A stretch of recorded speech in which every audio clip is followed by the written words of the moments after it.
నిధులు ఉన్నాయి, 50 crores ఉంది. ట్రస్టీస్ ఒక టైం తీసుకుంటే నేను ఎంపీ గారు కూడా చెప్పాను, మీరు కూడా మాట్లాడండి, హెచ్ఎం గారు కూడా మాట్లాడతారు, అవసరం నేను కూడా ఇన్వాల్వ్ అవుతాను, తప్పనిసరి హాస్పిటల్ కూడా తీసుకు. సో కేవలం ఏదో డబ్బులు ఇచ్చేయండి ఇచ్చారు, తర్వాత మర్చిపోయారు. అలాంటి బ్యాచ్ కాదు, జీవితాంతం గుర్తుపెట్టుకుంది. ఎందుకంటే వాళ్ళందరూ ఆంధ్రులు, తెలుగోలు, మనం కాకపోతే ఎవరు కాపాడతారండి వాళ్ళని? ఆ బాధ్యత ఇక్కడ ఉందా? మా అందరి పైన ఉంది, కేంద్రంలో ఉన్న ఎన్డీఏ పైన ఉంది. అందుకే 6 గంటల్లో కుమారస్వామి గారు వచ్చారండి, అది మాకున్న చిత్తశుద్ధి. ఇప్పుడు కార్మిక సంఘాలు కొన్ని రాజకీయ పార్టీలు వచ్చినాయి, వాళ్ళ నాయకులు ఎవరు వచ్చినారా? స్ట్రైట్ క్వశ్చన్ అడుగుతున్నానండి. వాళ్ళ నాయకులు ఒక్కరన్నా వచ్చారా పరామర్శించడానికి? కనీసం మాట్లాడారు ఎవరితో?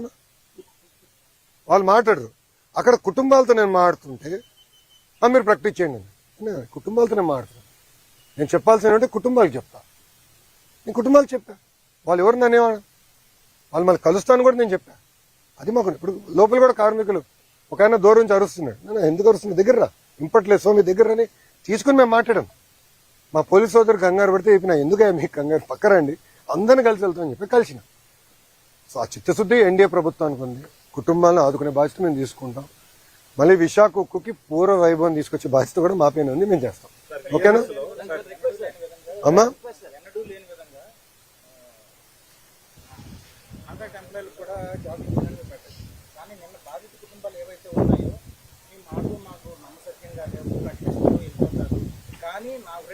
ఎవరు చెప్పారండి? ఒక నిమిషం అన్నా, మీరేమనుకోపోతే 1 second అన్నా. ఐఎమ్ సారీ కానీ హాఫ్ నాలెడ్జ్ తో మనం ఆడకూడదు, కంప్లీట్ నాలెడ్జ్ తో లెట్ us డిస్కస్. ఓకే, ఈరోజు ఎవరు వచ్చారండి ఇక్కడికి? ప్రతిపక్ష ఇది టీమ్ 11 కెప్టెన్ వచ్చాడా? అడుగుతున్నా, టీమ్ 11 కెప్టెన్ వచ్చాడు ఇక్కడికి? లేదు కదా. కుమారస్వామి గారు 6 గంటలు ఎందుకు వచ్చాడు, ఆయన ఎందుకు ప్రకటించాడు? 25 లక్షలు ఈరోజు రాత్రి కుటుంబాల అకౌంట్ లో మేము వేస్తామని చెప్పాను. 90 రోజుల తర్వాత తిప్పి నన్ను అడుగు, అప్పుడు నేను సమాధానం చెప్పగలుగుతా. కానీ మీరే కావాలని అపోహలు సృష్టించి, కార్మిక సంఘ నాయకులు అపోహలు సృష్టించి, కరెక్ట్ కాదు. I'm sorry to say. మేము కాపాడాం ప్లాంట్, స్టీల్ ప్లాంట్, మాకున్న చిత్తశుద్ధి మేము కాపాడాం. నాకు ఇప్పుడు కూడా ఫోటో ఉంది. మేడం గారు, నిర్మలా సీతారామన్ గారు కూర్చుని ఉంటారు, బాబు గారు ఉంటారు, పైన క్లాక్ ఉంటుంది. పొద్దున 12 గంటల 15 నిమిషాలు జరుగుతున్న మీటింగ్, రాత్రి ఫోటో తేనా, రాత్రి 2 వరకు మీటింగ్ జరిగింది. ఫోటోలో 12:15 అంటే డేట్ మారింది. ఇప్పుడు మేడం గారికి అవసరం అది? నిర్మలా సీతారామన్ గారికి అవసరమా అంతవరకు ఉండి మనతో చర్చించి ఇంత ప్యాకేజ్ ఇవ్వాల్సిన అవసరం మేడం గారికి లేదు అని మనకి చిత్తశుద్ధి. అందుకే మనం చెప్పింది మరో ముఖ్యమంత్రి గారికి ఆయనకున్న అనుభవంతో ఆయన చెప్తే అక్కడ వింటారు. ఎస్, బాబు గారు చెప్తున్నారంటే చాలా సీరియస్ చెప్తున్నారు. అది పరిణామాలు తీసుకుని ఆయన అనౌన్స్ చేశారు. సో నేను చేయకపోతే తిప్పినాను అడిగాను, చేస్తానని చెప్పిన తర్వాత తిప్పి అసలు 24 గంటలు కూడా లోపలే మీరు ఇట్లా మారితే ఎట్లా sir? We are in full commitment.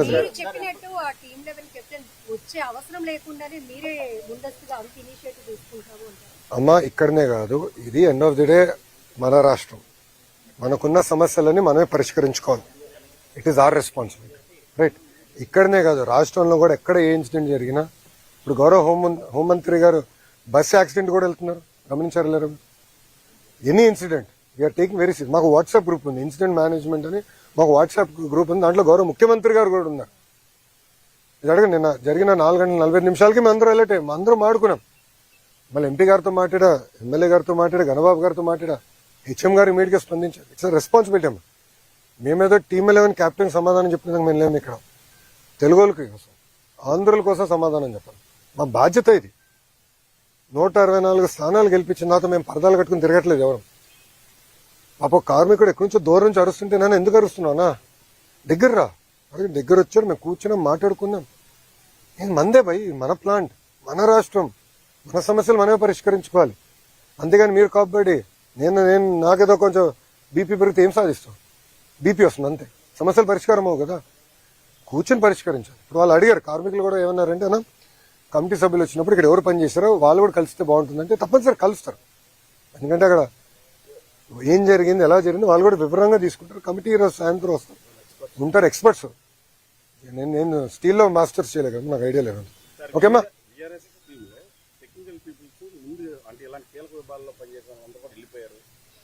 అది నివేదిక ఇవ్వనండి అన్న, వెళ్ళిపోతున్నాడు అంటే అన్ని ఊహాగానాలు. మీరు చెప్పింది ఏంటంటే కార్మిక సంఘ నాయకులు అంటున్నారు.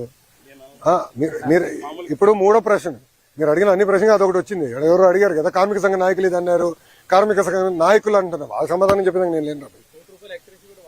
ఎవరు అరే వాళ్ళు అడుగుతారు, వాళ్ళకేం పోయింది? వాళ్ళు ఆయన ఎంత బాధ అంటే చెప్పేసి వెళ్ళండి అంట. ఎంత బాధ వస్తుందండి. దానికన్నా ఎక్కువ వస్తుంది కొంత కుటుంబాలకని నేను అనుకుంటే చెప్పేసి మీరు వెళ్ళిపోండి. అదే మరి ఇంకో నాయకుడు ఎంత బాధ అండి. మీరు తెరిపించారు కనుక జరిగిందంట. 15,000 కోట్ల రూపాయలు ప్యాకేజ్ ఇచ్చి మేము తెరిపిస్తే మళ్ళీ నష్టాల్లో ఉన్న ప్లాన్ని తిరిగి తెరిపిస్తే బ్యాక్లాగ్ జీతాలన్నీ కూడా చెల్లించి అన్ని స్ట్రీమ్ లైన్ చేసి ఇంకా నెల పర్ఫెక్ట్ గా అన్ని స్ట్రీమ్ లైన్ చేసే పరిస్థితికి వచ్చి సంఘటన జరిగింది. బాధాకరం, దాంట్లో ఎలాంటి డౌట్ లేదు. కానీ ఇంకోసారి జరగకుండా చూసుకోవాల్సిన బాధ్యత ఉంది. ఈ విశాఖ ఒప్పుకొని పూర్వ వైభవం తీసుకొచ్చే బాధ్యత మాపైన 100% అది మేము చేస్తాం. ఓకేనా? థ్యాంక్ యూ అన్న, ఉంటానన్నా. జై హింద్. Thank you.